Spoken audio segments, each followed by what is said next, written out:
Kita dalami kasus keluarga guru di Malang yang diduga bunuh diri akibat jeratan utang bersama psikolog keluarga Novita Tandri. Selamat petang, Mbak Novita.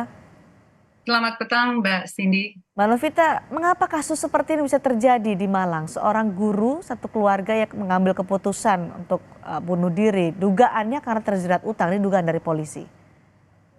Ya, mungkin yang dari surat bisa dibaca temuin pada saat mewawancara anak yang selamat ya, AKE yang 12 tahun. Tapi sebelum kita mulai, Mbak, izin supaya bisa lebih hati-hati, lebih bijaksana di dalam mewawancara gitu ya, Ananda yang selamat ini karena dalam posisi pastinya shock sekali karena seluruh keluarganya meninggal dan yang kedua adalah pastinya mengalami apa yang disebut dengan PTSD. Jadi memang harus benar-benar hati-hati, Ya. pendampingan psikolog jangan lupa terus-menerus harus ada di sana. Dan juga yang kedua adalah edukasi yang tentunya dalam pemberitaan seperti ini harus sangat bijaksana ya.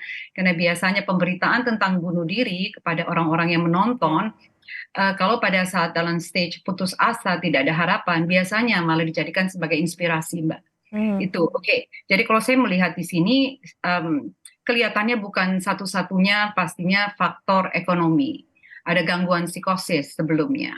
Gangguan di mana mental yang terjadi, di mana pengidapnya biasanya tidak bisa membedakan antara realita dan non-realita, imajinasi dan realitas, Mbak. Di sana itu biasanya mereka tidak bisa membedakan apakah ini nyata dan tidak nyata, ada halusinasi di sana, ada delusi di situ, ada yang disebut dengan gangguan-gangguan psikosis lainnya, Mbak. Ya. Jadi harus diteliti, cuman karena ini semua keluarga sudah meninggal, kita hanya bisa melakukannya lewat orang-orang terdekat tentunya. Dan ini juga menjadi pembelajaran mungkin bagi kita semua bahwa kesehatan mental tidak boleh dianggap enteng, Ya. Oke. bahwa memang benar-benar kesehatan mental bisa sampai mengancam dan bisa mengakhiri nyawa diri sendiri, bahkan orang-orang yang terdekat di Mhm. sekitar orang-orang yang mengidap Mhm. gangguan psikosis ini. Mbak Novita, tapi tetangga, rekan kerja, semua menyebut bahwa keluarga ini baik-baik saja, terlihat tidak ada masalah. Lalu bagaimana bisa mendeteksi seseorang punya masalah sehingga mereka yang ada di lingkaran terdekat, orang yang memiliki masalah mental ini bisa memberikan pertolongan? Sebenarnya pasti Mbak, ini biasanya sudah terjadi depresi bertahun-tahun atau berbulan-bulan, atau juga mungkin punya yang disebut dengan diagnosa utama yang tidak diungkapkan karena mungkin tidak punya psikolog pribadi, tidak Ya. pernah ke psikolog atau psikiater, sehingga diagnosa utamanya tidak pernah ditemukan, sehingga muncul komorbiditas. Komorbiditas berarti ada yang hal-hal yang lain yang menjadi faktor-faktor pencetus. Mungkin salah satunya yang tadi adalah faktor ekonomi dengan adanya terlilit hutang. Mhm. Tetapi tidak datang dengan satu faktor tunggal, Mbak. Mhm. Nah, biasanya yang mengakhiri hidup seperti ini ada depresi bertahun-tahun yang dialami tetapi tidak diperlihatkan atau tidak diungkapkan karena biasanya di dalam budaya kita mengungkapkan kesulitan, kesusahan, Mhm. mengungkapkan keluh kesah kepada orang-orang sekitar itu Ya. biasanya dianggap masih aib dan tabu atau tidak terbiasa. Akhirnya dipendam sendiri, faktor-faktor komorbiditas lainnya datang bertubi-tubi mungkin dengan faktor Mhm. tadi finansial, mungkin pekerjaan, mungkin tentang anak, tentang hubungan suami istri, tentang pertemanan dengan tetangga sekitar, kita nggak tahu Mbak.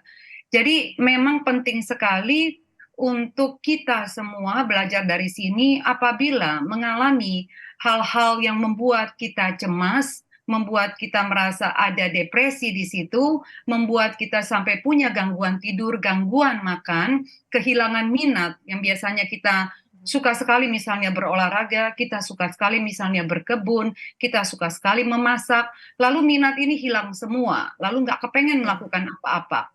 Nah, orang yang paling terdekatnya biasanya akan tahu. Mereka akan melihat bahwa lebih tidak banyak bicara gitu, Ya. minatnya hilang. Jadi memang penting sekali untuk kewaspadaan kita untuk punya empati, saling memperhatikan sekeliling kita. Di Mhm. mana orang-orang ini yang memang membutuhkan perhatian atau tahu Ya. sekedar untuk ditanyakan apa yang dirasakan. Mhm. Karena dari keterangan tetangga, rekan kerja, keluarga juga tidak ada hal yang signifikan yang terjadi pada keluarga ini. Mereka tidak pernah bertengkar, Ya, mereka dikenal sebagai keluarga yang harmonis. Jadi masyarakat pun hesitate atau segan untuk membantu karena merasa tidak, baru kaget lah ketika peristiwa ini terjadi gitu. Selama ini tidak pernah menyangka karena tidak terlihat ya. gejala-gejala itu. Dan ini juga artinya kita pelajari bahwa kesehatan mental, gangguan kesehatan mental bukan saja menyerang orang yang kelihatannya punya gangguan kejiwaan, bahwa ini bisa menyerang kepada siapapun, termasuk yang Oke. berprofesi sebagai guru atau seperti almarhumah sang istri gitu ya, yang berjualan kue yang kelihatannya baik-baik saja. Iya, Jadi memang faktor-faktor kompleks yang lain ini bisa membuat apa ya, membuat orang akhirnya mengambil keputusan yang singkat dan menganggap mungkin salah satunya lagi juga adalah yang disebut dengan felicida altruistik akut, Mbak. Jadi bagaimana menganggap bahwa dengan sudah adanya gangguan psikosis ini tadi, iya, dengan halusinasi, dengan delusinya dia, lalu ditambah bahwa dengan mengajak keluarga sendiri, dengan anak sendiri, saya iya. malah melepaskan penderitaan mereka supaya tidak usah merasakan lagi kesulitan hidup dan Ah, kesusahan hidup. Dan oke. tentunya ini adalah gangguan mental. Ya, ya. Dan korban sempat nulis pesan untuk salah satu anaknya. Apakah itu Ya. artinya mereka sudah merencanakan ini sebelumnya?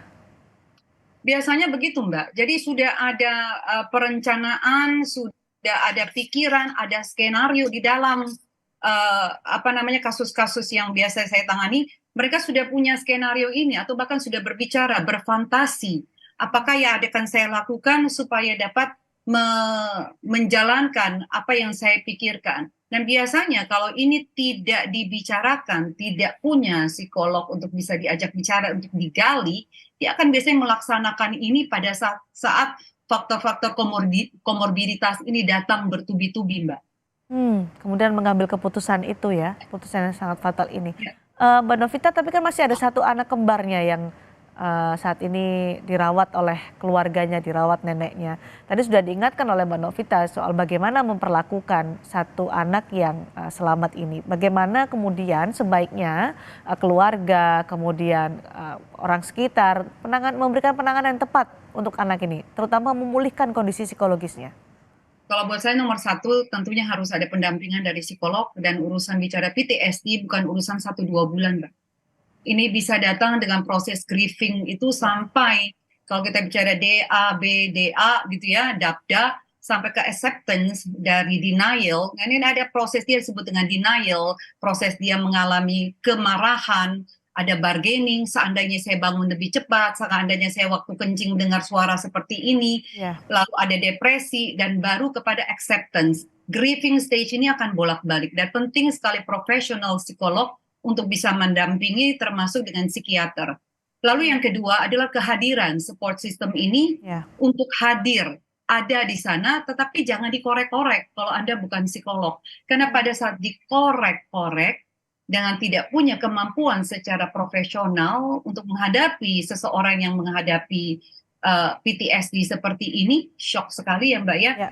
Malah jadi membuat dia semakin bisa terpuruk dan sulit untuk bisa sampai di titik yang disebut dengan acceptance itu loh Mbak. Hmm, Lalu yang ketiga buat saya, jadi kita juga belajar betapa pentingnya mengelola stres bagi kesehatan fisik kita, ya. bahwa kesehatan fisik dan kesehatan mental sama pentingnya. Bagaimana badan kita terdiri dari jiwa, raga, dan roh, aktivitas fisik, bersosialisasi sebagai makhluk sosial ini sangat-sangat dibutuhkan. Dukungan dari keluarga, support system pada saat kita punya masalah, punya kegalauan, paling paling dekat adalah orang-orang yang berada di sekitar kita. Jangan malu untuk bicara. Oke, artinya apakah support system dalam kasus ini tidak Ya. berjalan atau ada yang missing atau missing linknya, Mbak Novita? To be honest, saya hanya bisa menduga-duga ya, Mbak Cindy. Ya, Tetapi saya harap ini menjadi pembelajaran kita semua. ya, Jangan sampai berita ini justru menjadi inspirasi sekali ya, lagi buat yang berada dalam posisi keputusasaan, ya, berada di dalam motivasi sudah rendah untuk hidup. Anda tidak sendirian. Ya, cari, pastikan pusat layanan hotline dengan kesehatan mental, hubungi layanan ya, kedaruratan kepolisian yang akan siap membantu ya. kalian semua, karena kalian tidak sendirian. Itu loh, Mbak. Tidak sendirian. Terima kasih, itu pesan yang sangat kuat. Mbak Novita Tandri sudah bergabung di Sapa Indonesia Malam. Kami terima kasih atas analisa dan juga pandangannya. Selamat malam.